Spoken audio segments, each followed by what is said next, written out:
Do you think the reason why Singapore have this is also to have a certain security over this? I would say Sounds like a roller coaster, right? Because like the moment you go in.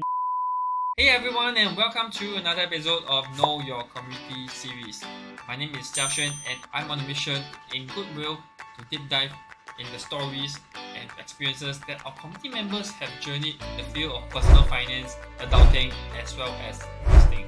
We believe every one of us have our individual and unique stories to share, filled with moments of inspirations, challenges, as well as success. Through these interviews and chats, we aim to shine a light on the diverse path towards success, as well as the valuable lessons that can be taken away from. Whether you're here looking for motivation, practical advice, or simply just a way for you to connect with like-minded people, KYC is here for you to be closer to the members that make our community vibrant as well as dynamic. So, join me on this journey as we get to know the community better, one member at a time. Now, let us find out more about our next community member right now. I'm Timothy, the engineer in the manufacturing industry. My age is 45. Manufacturing industry, as in, is it relating to food or Semicon?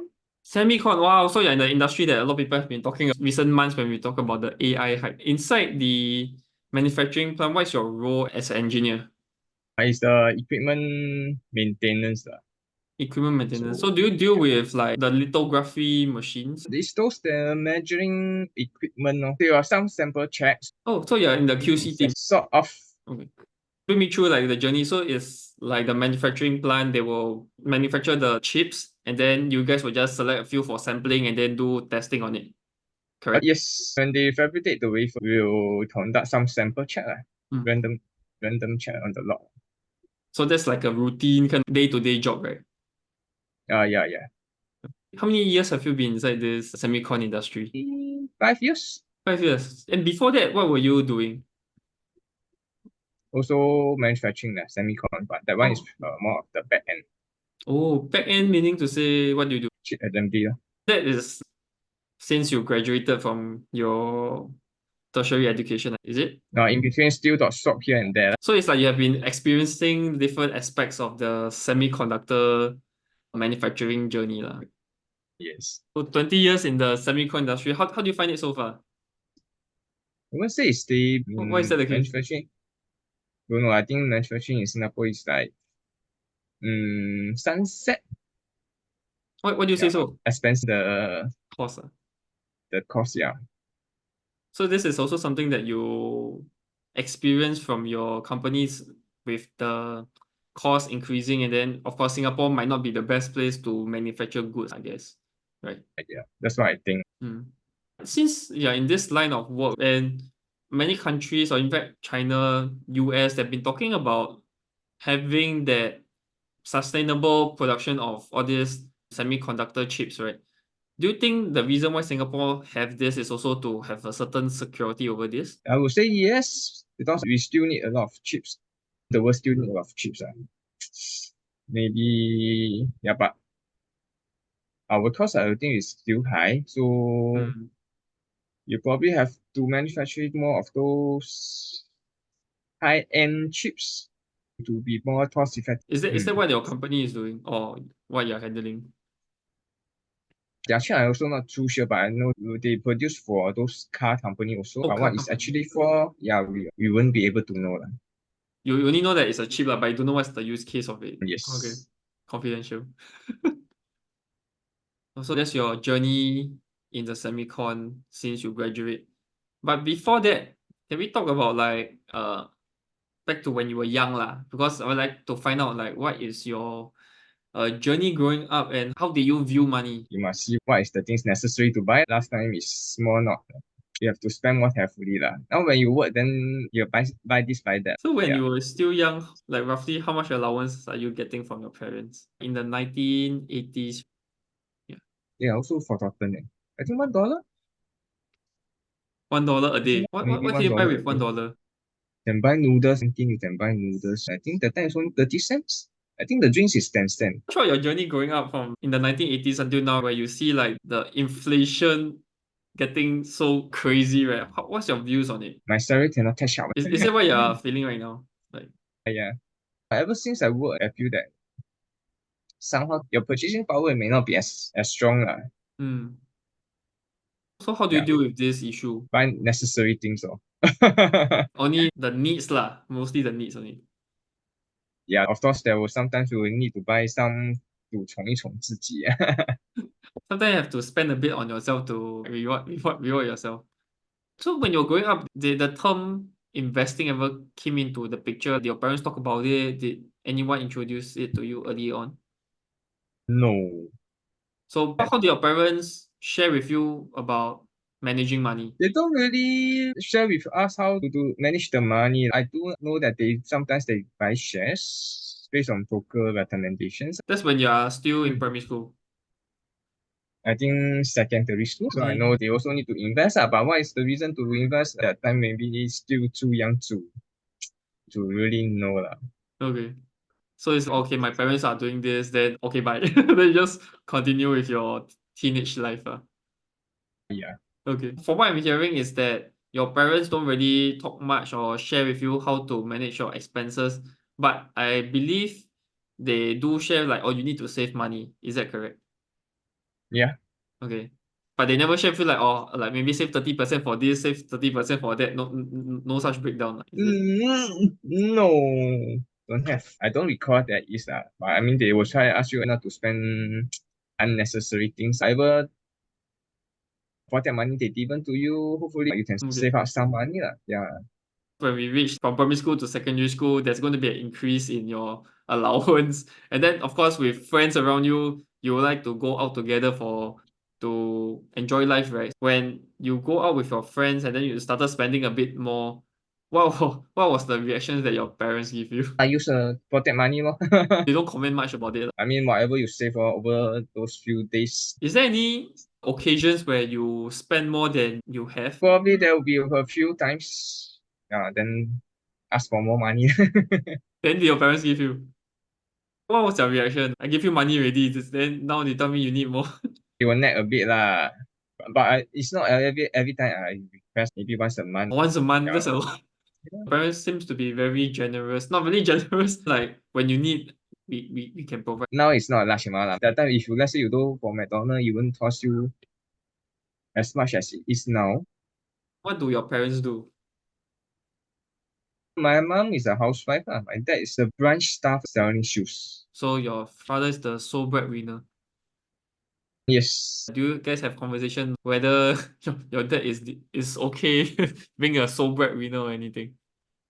No, never check with him. Oh. But I think should be okay. That time, maybe one person in earnings should be able to cover that family expenses. When you're young, or maybe as you're growing up, because your dad is constantly managing the branch, so I will assume his work week is like 7 days a week, is it? 7 days a week. Yeah. Wow, so hectic.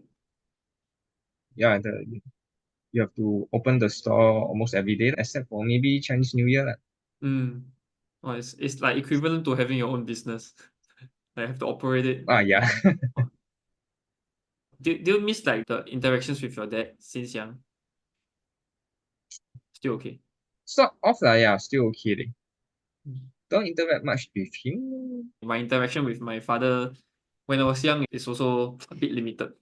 That time, I think the role of the father is really to go out and support the family. So that's more on like your background. So let's fast forward to now, right?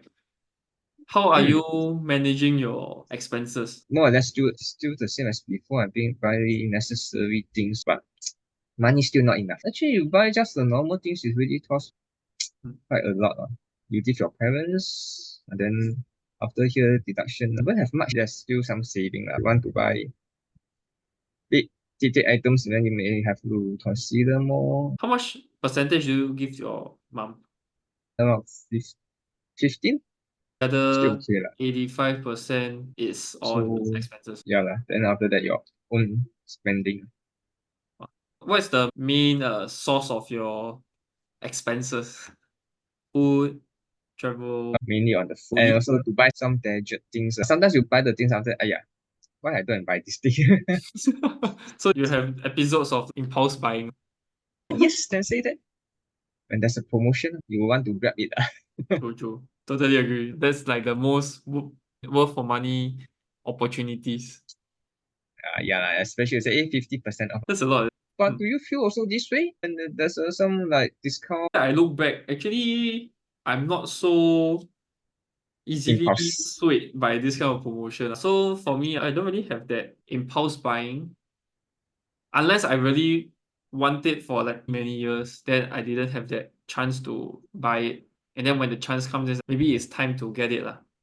Yeah. So that's more on like how you manage your expenses. And I do agree, like from what I'm hearing is also that inflation hits hard, the value of money depreciate a lot. And then of course with ticket items and other commitments, you feel that your income to savings ratio is not that high. Is that the reason why you dive into investing? Yes, you can say that. I mean, you will want to have more so-called incomes to have a better lifestyle. Yeah, When did that thought went past? it's quite late. I start off actually quite late.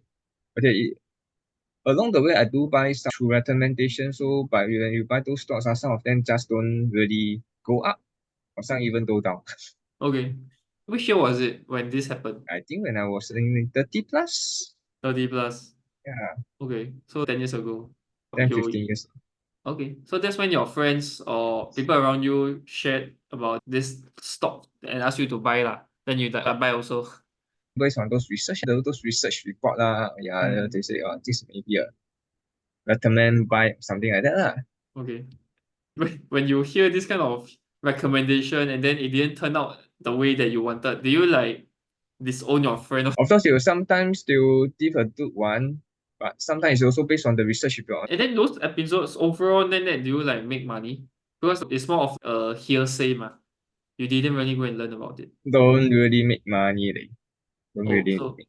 so Hmm. after that few years or few months, the portfolio still stagnate. So they that episode of you're seeing your money in the stock market did not grow, but instead it went down. Did it like Yeah, stop you from investing or don't believe in investing? I still believe in investing, but it's just that I don't know how to approach to it, Okay. or what is the thing I need to take note of, or what are the things that I need to see. Yeah, because I still believe that investing will help you to at least minimally help you to beat the inflation. The problem is I must know how to go into it. Okay. There's so many stocks. How do you know which one is a better choice Hmm. compared to another one, or how you should analyze? Also, a lot of things I still don't quite understand. For example, like the price sales ratio, all those things. You needed more time to develop that investing skill set lah. Yes, but sometimes you do it alone a bit. You don't dare to take action because you are doing it alone. You can say that, and also sometimes you don't know whether it's you are right or wrong. Sometimes if no one, you will just take your own time. Okay. From then until now, what are some of the changes you are doing to your portfolio? Actually, not much, really, not Okay. much. What's your strategy for investing? I don't really have it. That's still trying to figure out. But sometimes when they say, if the thing doesn't go to your favor, you should cut loss. Sometimes easier to say lah, but when you want to do it, sometimes you feel that when should I do it or not. Sometimes when you do it, maybe next week the price go up. Then that's a good thing, right? Yeah. Because your portfolio grew. No, when you sell, when you say okay, take the cut, then the next week then the price go up. You don't I sell, but interpreted wrongly. So yeah, you yeah, sell when at you like don't sell, $100, but it became like $200 lah. yeah lah. In you hold it for quite sometimes it doesn't like move up. Then you say sell it. When you sell it, then maybe 1 week or maybe 1 month, then the price to keep going up. I see. So the problem you mentioned is that after learning, you didn't have a companionship or somebody to do it together with you to assure you or at least be there for you when you end. Okay. But I mean, some opinion or maybe to see whether there may be other better opportunity than this stock. Currently in your portfolio, are you a pure equity kind of investor or do you hold like ETS, mutual funds, bonds? No, equity. Yeah, only in Singapore one. Or now it's mainly Singapore companies only. Yes, Singapore only. Okay. So the Singapore companies, is it more dividend related? Relevant one. Some is blue chip, some is penny stock. Okay. Mm. But the fundamental in terms of analyzing companies, you're still using the framework that you were taught with lah. I hope. Don't really practice, that's the problem. Okay. So it still comes uh, back to you need somebody to be there with you to analyze and monitor with you, basically. can say that or to sort of mentor lah. What are the things that need to look out for lah? Okay. Do you have any experience in with having a mentor? No. No. After listening to your investing journey, actually it sounds like a roller coaster, right? Because like the moment you go in, tank a bit, after that you went to learn because of certain reasons, it didn't work out or it didn't suit your investing style or due to time constraints, that's why you didn't really manage your portfolio much. How many companies are you holding? I think 10 plus. Are you monitoring any of them? No. The time is more of buy and then Oh, hopefully there's some dividends out from there lor. so for you, you bought at a much higher price lah. Yeah, some of them I buy at higher price. Oh. Do you consider to lower your buy price on average? No, because you still need to spend some more money. Isn't that the reason why you save money? You can't be sure that it will not go. How should I say? Sometimes when you buy it may go down. I may not be knowing what is the better time to enter the market to buy the shares. Okay. So I'm hearing is that another problem you face is that after you enter at a certain position and then you see the share price decline, even though you did save money and supposed to be used for this kind of second entry purpose, you weren't confident in deploying that second tranche of your capital. Sometimes maybe you buy the second tranche, it just doesn't work out in the way that you hope for. So let's say you buy this stock, for example, you buy at $8, and so now it dropped to let's say $6. Then you buy it $6, then the middle $5. It will stay there maybe at $5 or $6. But if you believe in the So you company, then if you keep buying it, then your average price will just keep lowering. for Singapore stock, it doesn't when you buy through the brokerage, the fees, you see those The additional one. local bank ones. So is that the reason why you don't take much action because you're concerned with the brokerage fees? Yes, if you buy 100 shares, the brokerage fee already quite substantial. The overall price you have to pay will be higher lah. Do you ever consider like those custodian brokerages that the fees is much lower? Just start to look out for maybe just last 2 years. Just coming back, right? You mentioned that you got a few holdings on your hand. You don't really monitor them. What's the reason? Is it because of time? Sometimes it's because of time. Occasionally you will take a look how is the price. Oh, you mean like when we talk about monitoring, you refer to the share price on. Yeah.